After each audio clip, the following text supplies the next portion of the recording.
আমি একজন বাবা, আমি একজন মা।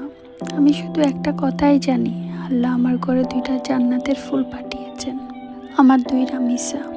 এই দুনিয়ায় আমি কি পেলাম, কি হারালাম, কত কষ্ট করলাম, কত স্বপ্ন ভাঙলো, কিছুই না।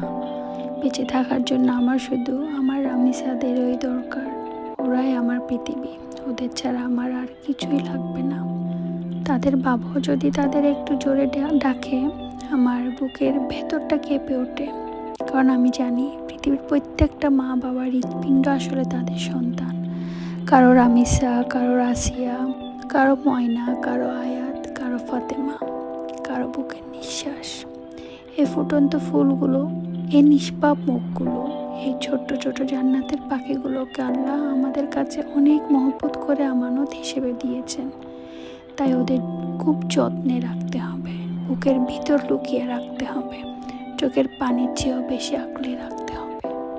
সন্তানের কষ্ট কখনো সন্তানের কষ্ট না, সেটা বাবা মায়ের কলিজা ছিঁড়ে যাওয়ার কষ্ট। ওদের এক ফোঁটা চোখের পানি আমাদের বুকের ভিতর ঝড় তুলে দেয়। হে আল্লাহ, এই পৃথিবীর সব থেকে বড় দোয়া যেটাই, আর কোনো রামিসা, আর কোনো আসিয়া যেন এভাবে কষ্ট পেয়ে বাবা মায়ের বুক খালি করে চলে না যায়। ওদের জন্য কষ্ট পেয়ে বিদায় দিতে না হয়। কোনো মা বাবাকে যেন সন্তান হারানোর আগুনে পুড়তে না হয়। আর যারা নিষ্পাপ সন্তানদের কষ্ট দেয়, হে আল্লাহ, তাদের বিচার তুমি নিজ হাতে করো। হে আল্লাহ, আমরা বাবা মায়েরা খুব দুর্বল, আমাদের বুকগুলো আর খালি করো না। আমাদের সন্তানদের তুমি হেফাজত করো, সুস্থ রাখো, দীর্ঘ জীবন দাও। কোনো বাবা মাকে যেন সন্তান হারানোর আগুনে পুড়তে না হয়।